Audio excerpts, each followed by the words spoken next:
Hello crafty friends, it's Jess from jesscrafts.com, and today I have another card for the Nook Designs October release, which is their holiday release.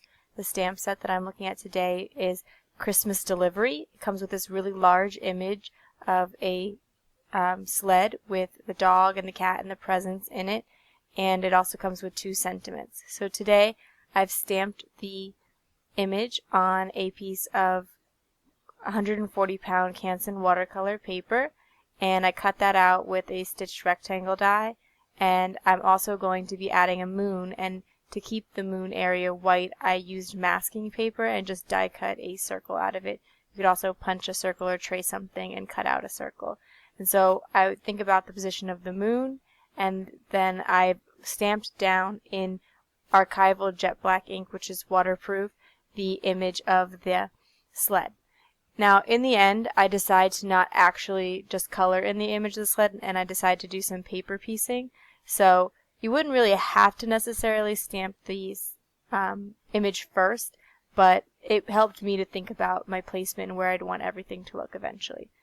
I want to create a night sky around it.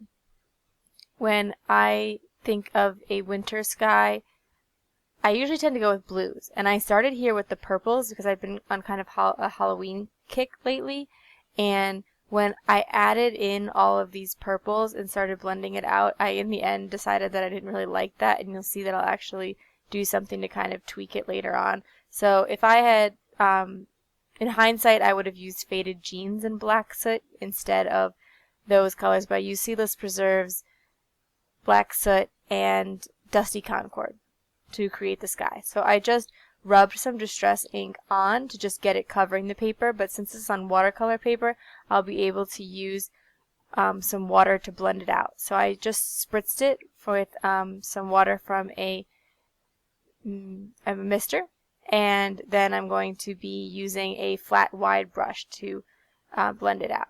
Like I said, at first I thought that maybe I was going to just watercolor the image, but especially after I sprayed it and managed to spray ink all into my image, I realized that might not work out so well, and I actually decided that since I've done a lot with watercolor coloring in lately, I wanted to try something different, and I haven't paper pieced in a while, so in the end I decided to paper piece. So here you can see that I come to the realization that I don't really like this purple sky. This purple sky is not saying Christmas to me. So I'm adding the Faded Jeans over it. So if you were going to make a sky for the winter time, I said I would just start with Faded Jeans. But the purple does add kind of an interesting layer, and I do think that the part of the reason that the night sky looks so good in the end is because there's so many layers of color. So I'm going to blend out a little bit of the Faded Jeans onto here. When I do the blending, particularly because I'm going to be spreading it with watercolor anyway, I just dab and twist. And with Distress inks, I feel like a lot of the blending is done by them, and you don't have to blend it out that much. In terms of the way I added the colors, I had the black towards the very end, and I wanted to make sure there would be a clear highlight around the focal image, which will be the sleigh, so the lightest blue is next to it.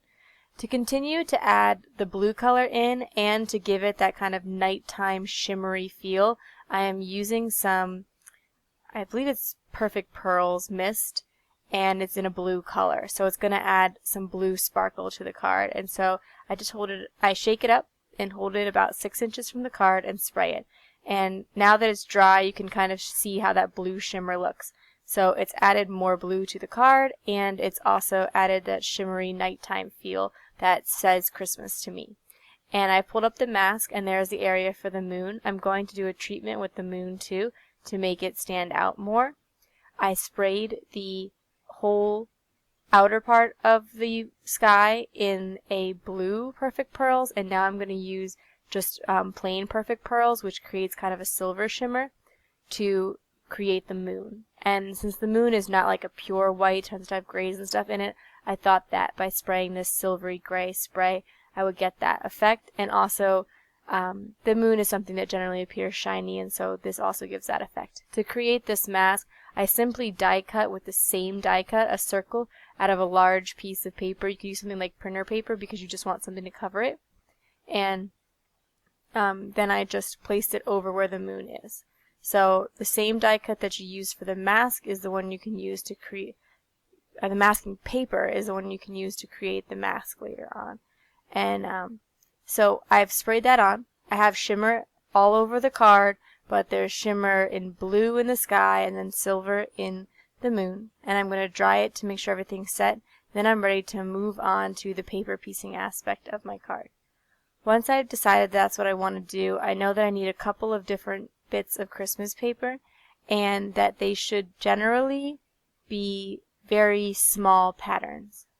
Because if the patterns are too bold, it's not going to really work out in this particular image because the little bits in the image are very small, like all the packages are pretty small. And so I've started with this collection from Basic Gray, and I've tried to only use things that have already been cut up, like this red already has a big chunk missing from it. And so what I will do for paper piecing is stamp the image several times on different pieces of paper and cut out with my scissors some different areas. I am going to use Memento Tuxedo Black ink because I can add a little bit of color with my Copic markers to it as well if I use the Memento Tuxedo Black. Whereas if I went for the Ranger Archival, while it would give a crisper, darker image, it would bleed if I wanted to add any Copic marker details. I went ahead and stamped the entire stamp over the red because I knew that I could use the sleigh as red, but I could also use the Santa hat red that the puppy is wearing or some red presents. Here I'm adhering two-way tape onto the back of it, so that way when I cut out the little bits, they'll already be pre-adhesive in the back. And like I said, I'm going to just kind of fussy cut out all the different parts. I decided to do this, like I said, the sleigh red and the puppy dog's hat red, but I will be using some different patterns. I'm not going to show you cutting out every single thing because you definitely get the idea after just one go through. But I want to make sure that when it's clear what I mean by the technique of paper piecing. So I'm just trimming out the sleigh here, and then I will layer it over. I didn't worry about trimming out that railing in any kind of color because I know that in the end I'll be able to go back with my Copic multiliner and fill in the bottom of the sleigh. So that the rail of the sleigh, I guess is what you would call it, where there's the curly cues. And I think that this card is a perfect example of one of those times where you never quite know where you're going.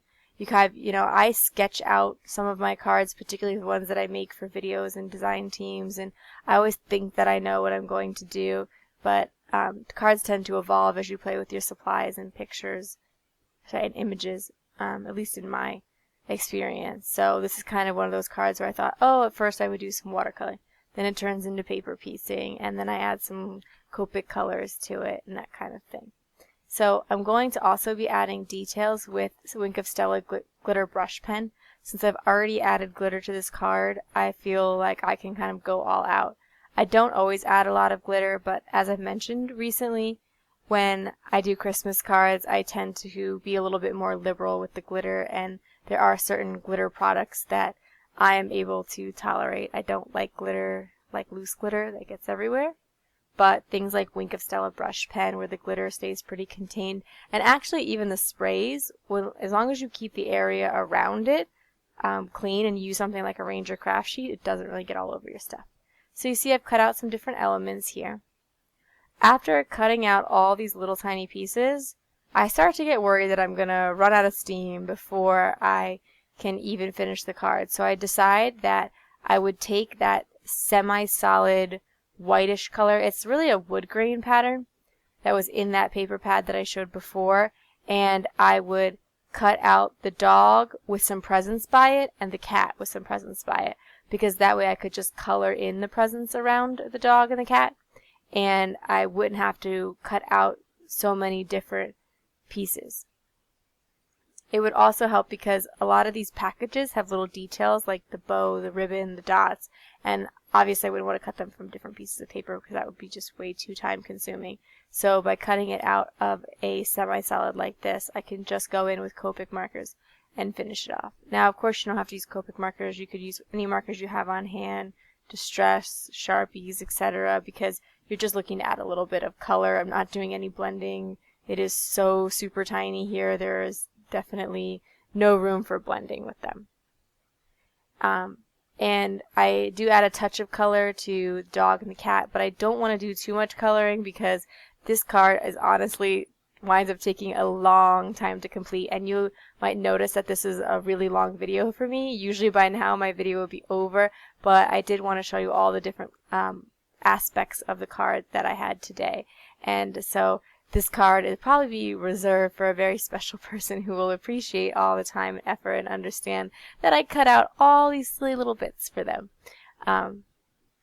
But it's really about the process, and it's kind of funny sometimes. You would think that it might be frustrating to spend a whole bunch of time cutting out little bits, and I know a lot of people like die cuts for their stamps for that reason, but I actually think sometimes it's kind of relaxing to just cut or just color and do those little simple aspects of card making. And so I decide in terms of the color scheme that I want to keep it pretty traditional. You see that I've already used red and green, and I don't want to add another random color to the Christmas packages, but I find that if I only used red and green, too often a red package would touch another red package and you wouldn't really notice the details as much. So I decided to go with blue because it's pulling in from the night sky, and then where it's not an added color and it still looks pretty traditional. I'm also adding Wink of Stella to the different packages, but I'm adding a clear Wink of Stella. The only colors of Wink of Stella I have are red and clear, and I find that generally you don't really need the colors because if you're coloring it anyway with a marker, you can just use your clear over it. But I do think sometimes that I would like to add the gold to my collection. So I have finished all of the paper piecing. Like I said, I didn't want to show you every little bit of it because that would have just taken way too long even after I've speeded it up. And I'm showing you how I filled in some of the details. Like the bottom runner of the sleigh needed to be colored in, and I wanted to trace over some of the lines that didn't get cut out like the gift package there, just to make sure that those details were really crisp and stood out and everything looked really finished. Because with all the time that I have put into this image, I want to make sure that it looks really clean in the end.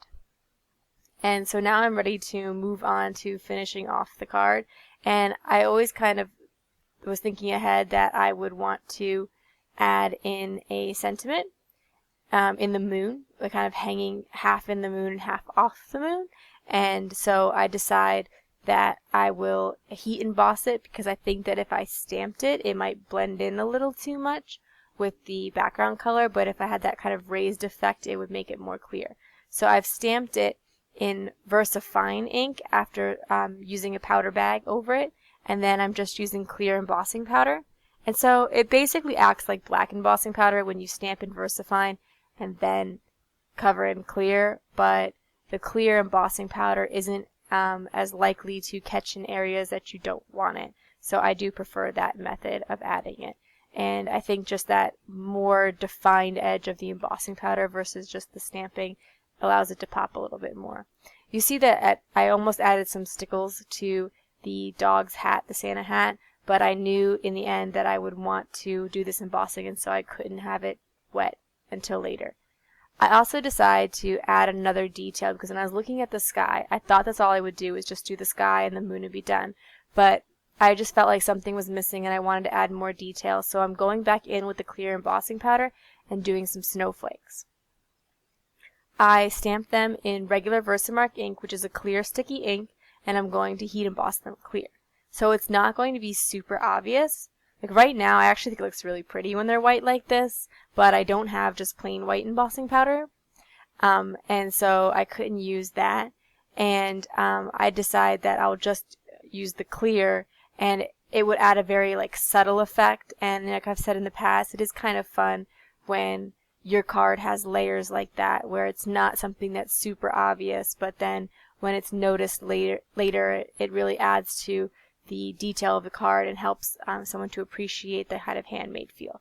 It might be a little bit tricky to see here where the snowflakes are, but in the final pictures I was sure to photograph it in such a way that you can see the sparkle and of the perfect pearls, and you can see the clear snowflakes in the background. So then I've added my stickles to the hat to finish it off. I'm going to layer it on top of some vellum, and because I don't want to add any extra color to the card. And so I'll mount it on vellum and make sure that the adhesive on the vellum is completely covered by the panel, and that will be it for my card today. I hope you enjoyed this video, even though it was a little bit longer. Please give it a thumbs up if you liked it, and be sure to check out my blog for some product links and also to find out more about this set and how you can win it. And that's it for me today. Thank you for watching. Thank you for joining me. You can subscribe to my channel if you want to see more. I have a lot of Christmas cards coming up. Have a great day. Bye.